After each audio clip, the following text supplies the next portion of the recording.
Welcome po ulit dito sa nag-iisang laughtrip na Bible study dito sa buong daigdig, ang Bible Ninja. Know the light so you don't lose your way in the darkness like a true Bible Ninja.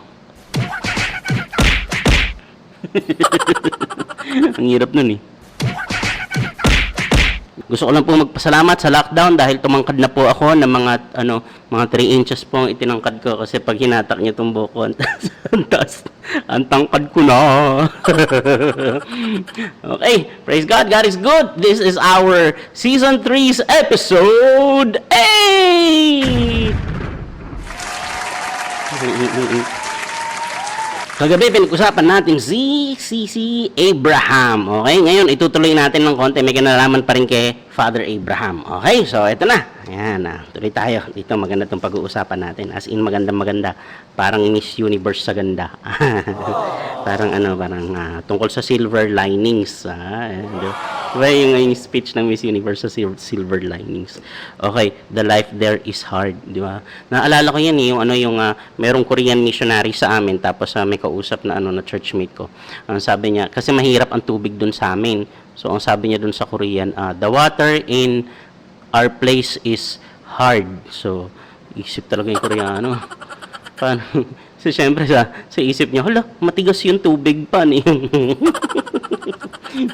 Hirap mag-English minsan, nakakadugo ng ilong.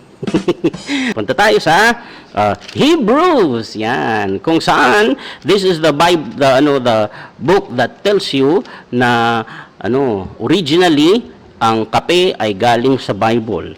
Hebrews. Ayos ba? Hebrews chapter 11. I would like to request, after this, tonight, bago kayo matulog, basahin nyo ng buo itong chapter na ito. Hebrews chapter 11. 40 verses lang po naman ito. Huwag po kayong matakot doon sa 40 verses kasi maiiksi lang yung mga verses. Okay? So, I'm gonna race through this. So, may mga i-skip po akong mga words dito kasi mahaba yung narrative. Kasi sigurado po ako kung karamihan po sa atin mga Christians nakarinig na po kayo ng mga preachings tungkol dito, no? Gusto ko lang po maging complete yung picture kasi most of the teachings I hear being taught about this kalahati lang. So gusto kong kumpletohin para buo ang inyong armor. Okay? Kumbaga sa boxing, dapat dalawa yung gloves mo, hindi pwedeng isa lang yung gloves.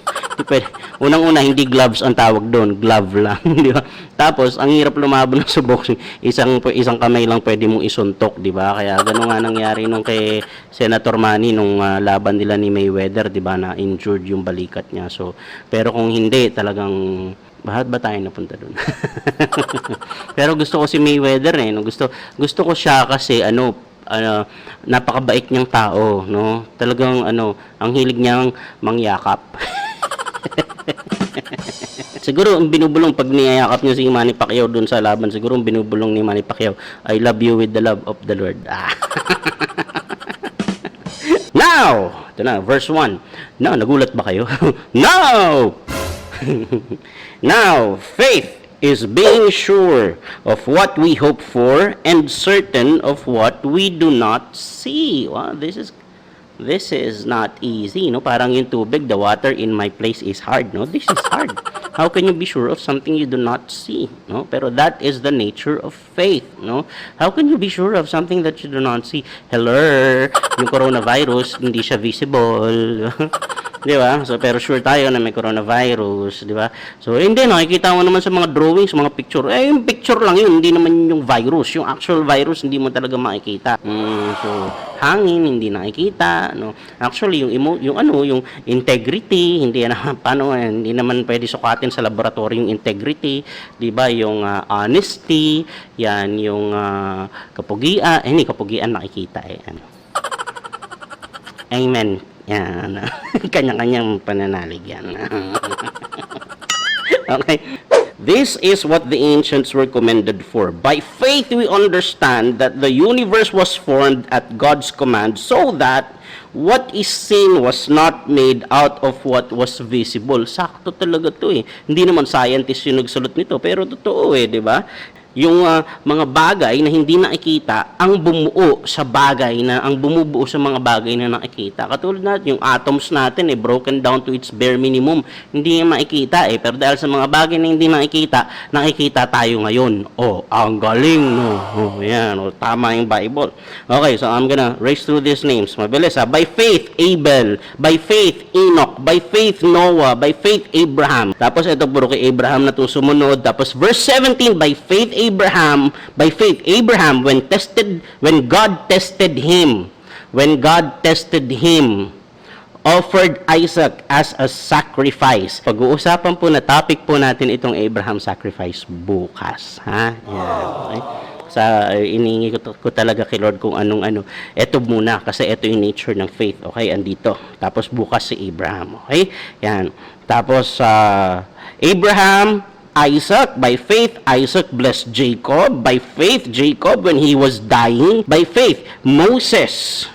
Si Moses na to. Ito matindi, okay? Sa verse 25, he chose to be mistreated, si Moses to, along with the people of God, rather than to enjoy the pleasures of sin for a short time. He regarded disgrace for the sake of Christ. Ulitin ko, you have to catch this in your spirit. Moses, referring to Moses, he regarded this grace for the sake of Christ as of greater value than the treasures of Egypt, because he was looking ahead to his reward. Ano ulit? Ano sabi ng author ng Hebrew? He regarded this grace for the sake of Christ. Ibig sabihin, si Jesus involved na dun sa Old Testament. Okay? From the first names, Abel, Enoch, Noah, Abraham, Isaac, Jacob, Joseph, Moses. Ito matindi nakakagulat. Verse 31, by faith, the prostitute, sinabi pa yung dating trabaho niya, the prostitute Rahab. Kasama si Rahab. Alam niyo po ang tawag dito sa Hebrews chapter 11, Hall of Fame ng faith. Tapos kasama si Rahab. So magandang story ni Rahab pag pinag-aralan nyo, it's a separate study in itself. Tapos ito, verse 32, what more shall I say? I do not have time. Ano kayong ginagawa niya dito? Wala daw siyang time. I do not have time to tell you about Gideon, Barak. May nabasa na ba kayo tungkol kay Barak? Siguro na sa mga Jewish, nasa Talmud siguro to. Time to tell about Gideon, Barak, Samson, Jephthah. Si Jephthah, ang tindi nung kay Jephthah. David, Samuel. Yung kay Jephthah, pag-aaralan natin yan kasi maraming confused dyan. Ako confused din ako dati dyan. Okay, pag-aaralan natin yan next time. Okay? So, Samson, Jephthah, David, Samuel, and the prophets who through faith, ito na tayo. Okay? Who through faith conquered kingdoms, administered justice, and gained what was promised, who shut the mouths of lions. Si Daniel yun quenched the fury of the flames. Si Shadrach, Meshach, Abednego, and escaped the edge of the sword, whose weakness was turned to strength, and who became powerful in battle and routed foreign armies. Verse 35, women received back their dead, raised to life again. Natatandaan ko to. Yung kay kay Elisha, nabuhay yung anak, di ba? Ito na, hanggang 35a. Okay? Puro success stories. And almost always, when you hear a message preached about this chapter, it would always stop right here. Almost always. And it hurts the soul. It personally pains me. Why? Because we are not being faithful to the true context of the scriptures. This is not ours to exploit. Okay? Sa mga kakagaya ko pong speakers, mga servants po tayo, servants ni Lord. We are but mere messengers. We are but mere messengers of the Lord. The message is not from us. Let us not dare to manipulate the scriptures to fit our own message, the message that we want to give. Let us just give the message as it is. Kung hindi malinaw, palinawin natin. Pero wag natin gagamitin ang scriptures. Dapat yung scriptures ang gumamit sa atin. Kaya dapat hindi natin gagamitin ang Diyos. Dapat ang Diyos po ang gagamit sa atin. Okay po. Ngayon, itutuloy natin. Ang ganda po yung natitirang verses dito, tapos na yung chapter. Ano na lang, 5 verses na lang. 40 verses po ito.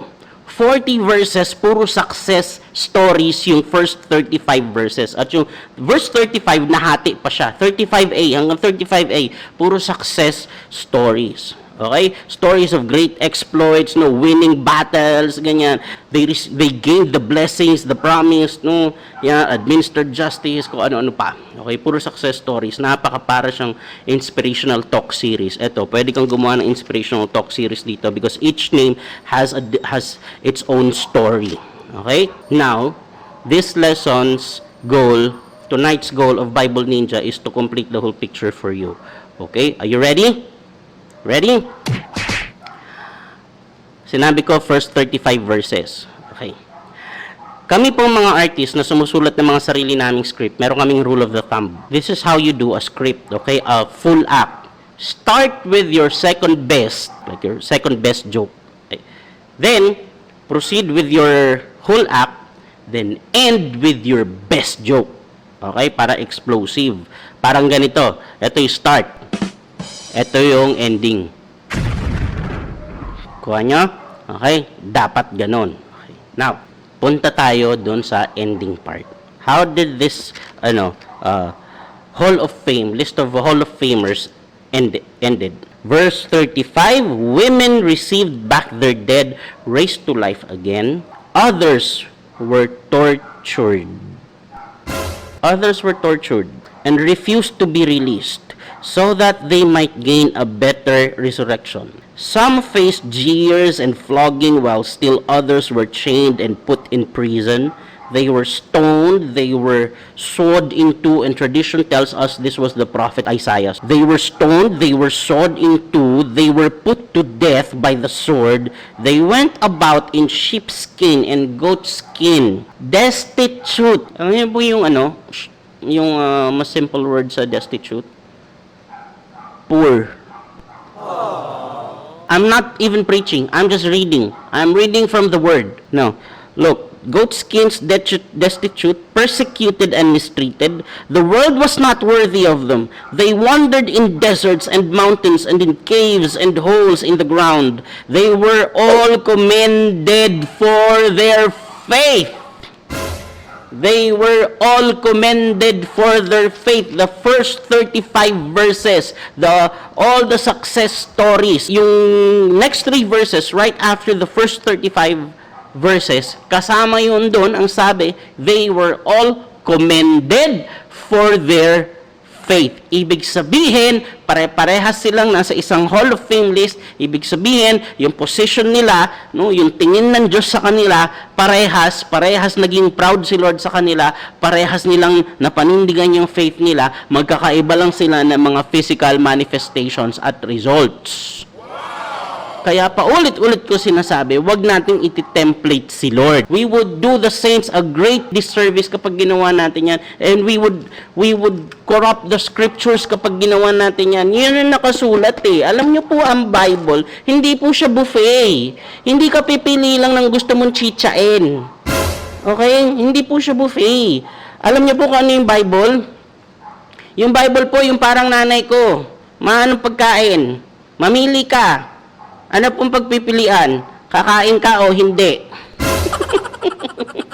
Yun ang Bible. Ibig sabihin, kakainin mo to lahat. Iko-consume mo to lahat. Okay? Pero syempre, you have to understand, there are 4 natures na lahat na nakasulat ng na sa Bible. Okay? May mga categories yan. Merong promises, merong warning, may promises, may command, may suggestions, may commands. Okay? Tapos pag-aaralan mo yung cultural context nila, kung bagay ba sa panahon mo o hindi, kung para sa iyo ba talagang inuutos o hindi. Pero ito kasi, Hall of Fame ng faith ito. We cannot just rule them out. We cannot just discard them. Hindi natin to pwedeng burahin dito kasi hindi natin type. Hindi ko naman sinasabi na gustuhin ninyong mamatay para sa faith. Pero what better way to go? What better way to go? Ano ba na mas sobrang nakaka-proud 'yun, di ba? Pero hindi ko sinasabing gustuhin nating maghirap, mahalin natin ang kahirapan, wala naman turong ganun ang Bible na mahalin natin ang kahirapan. Pero Hindi natin kayang sukatin. Yung pananampalataya ng tao, depende dun sa kanyang financial situation. Because you don't know the whole story. Ako hindi ako nag-abroad, nakabili ako ng kotse. Pero hindi ko, kahit sa panaginip, hindi ko kayang sabihin na mas faithful ako kaysa sa papa ko. Kasi hindi ko pa naranasang bitbitin hanggang sa pintuan ng presinto at hindi i-deny si Jesus kahit anong mangyari. Kasi hindi ito tungkol sa success. Tungkol ito sa faithfulness. If you are faithful to the call. I pray that we all become successful in our chosen fields. But more than that, my prayer is for us to be faithful, regardless of what happens. Nasa isang listahan tayo. Let us not judge one another. Huwag natin sabihin na mas maliit yung faith niya kasi mas marami akong pera sa kanya. Huwag natin sabihin, masama siya, hindi siya mahirap, dami niyang pera. Hindi ganun. Walang ganun. Doon sa listahan, doon sa Hall of Fame ng faith, ang daming mayayaman doon, may mga hari, may mga... Tapos biglang may mga indestitute, naka-sheepskin, nakatira sa kuweba. Meron doon mga nanalo sa gera, meron naman doon mga nilagari, may sinunog, merong... Pero lahat sila, wala sa kanilang pinabayaan si Lord. Wala. I wanna tell that again to you. Wala sa kanilang pinabayaan si Lord. Death is not the end. Ituro natin ng buo, huwag yung kalahati. Kasi pag kalahati lang, hindi yung totoo. Ang tawag doon, tutot. Toto. Toto. Di ba? So, yan yung mga kasama niyo sa church, iba-iba kayo ng economic status. Never ever measure their walk with the Lord or their faith based on their economic status. Don't go that way. Don't go that way. We will all develop a very ugly church culture if we do that. Okay? We will alienate the people around us, alienate the poor. Imbis na yung mga hopeless na tao, imbis na yung mga kapos na tao, imbis na yung mga naghihirap na tao, ang maisip, lalapit ako sa Christian, hindi na sila lalapit tuloy. Hindi na sila lalapit kasi ma-alienate sila. Okay? And we don't wanna do that. Okay? So, ayun, that's our lesson for tonight. So, you could be going through something right now, but allow me to encourage you. The Lord is with you. Buhay ka pa nga eh. Ito nga mga to, actually, kahit naman yung mga nasa success stories dito, patay na rin. Diba? Wala namang pinabayaan sa kanila. Wala sinabi dito na pinabayaan sila ni Lord. No? At the end of the day, it's not about us. This is not about us. It's not, sabi nga ni Dr. Ravi Zacarias, it's not who you are, but whose you are. Hindi kung sino ka. Ang usapan, kanino ka. At lahat to nasa isang listahan kasi iisa sila. They all belong to the same master. And regardless of your social status, what have you, sa mata ni Lord, iisa tayo, pantay-pantay tayo. We all belong to the same master, and that is the real issue. It boils down to that. Yun, so pagdating natin sa langit, pare-pareho yan. Yung nagtuturo, yung nag-ano lang, nagdo-donate, nagtuturo, nag-janitor, nag-ano. Basta huwag ka bibitaw sa faith, pare-pare tayo, nasa listahan. Okay? So yun, so maraming salamat po. Ayun po ang ating Bible Ninja episode for tonight. Sana po ay naliwanagan po kayo. Okay, so thank you so much everybody. So once again, ito po ang nag-iisang laugh trip na Bible study series sa buong daigdig that teaches you to know the light so you don't lose your way in the darkness like a true Bible Ninja.